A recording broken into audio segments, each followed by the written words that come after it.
வாலிப தம்பிங்க தங்கச்சிங்க எல்லாருமே கேளுங்க, வாலிப தங்கச்சிங்க தம்பிங்க எல்லாருமே கேளுங்க. நீ ஜெயிச்சாதாண்டா உனக்கு வந்து ஒரு தைரியமே வரும். நீ ஜெயிச்சாதாண்டா. தாவீதை குறித்து வேதம் சொல்லுது, அத்தனை பேரும் கோலியாத்துக்கு முன்பாக நிற்கிறதுக்கு பயப்படும் போது தாவீது மட்டும் கோலியாத்துக்கு முன்ன நின்னதுக்கு காரணம் என்ன தெரியுமா? சிங்கத்தை ஜெயிச்சேன், கரடியை ஜெயிச்சேன், இந்த பெலிஸ்தீன் ஏமாத்துறோம். ஏற்கனவே ஒரு ஜெயத்தை பார்த்த ஒருத்தனுக்கு இன்னொரு வெற்றியை நோக்கி போற ஒரு பிரச்சனை வந்து நிற்கும் போது அந்த பிரச்சனையை பார்த்து அவனுக்கு பயம் இல்லை, அந்த பிரச்சனையை எப்படி மேற்கொள்ளலாம்ன்ற ஐடியாவும் கிருபையை மட்டும்தான் கேட்பான். அதனால நான் உங்களை ஃபர்ஸ்ட் நம்பர் 1 இந்த வருஷம் கர்த்தர் வாக்கு கொடுக்கிறார், உங்க பிரயாணத்துல கப்பல்ல ஏசப்பா ஏறிட்டாரு. எத்தனை பேரை ஆமோதிக்கிறீர்கள்? ஏசப்பா உங்க படகுல ஏறி தூங்கினாலும் பிரச்சனை இல்லை, விழிச்சிருந்தாலும் பிரச்சனை இல்லை, அவர் இருந்தாலே அந்த கப்பல் கண்டிப்பா கெனசரேத்துக்கு போய் சேரத்தான் செய்யும். கெனசரேத்துக்கு கண்டிப்பா அது போய் தான் செய்யும்.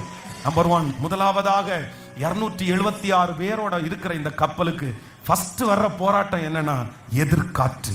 என்ன காற்று? சத்தமா சொல்லுங்க, சத்தமா சொல்லுங்க, இப்ப சொல்லுங்க. எதிர்காற்றை குறிச்சு பயமே இல்லை.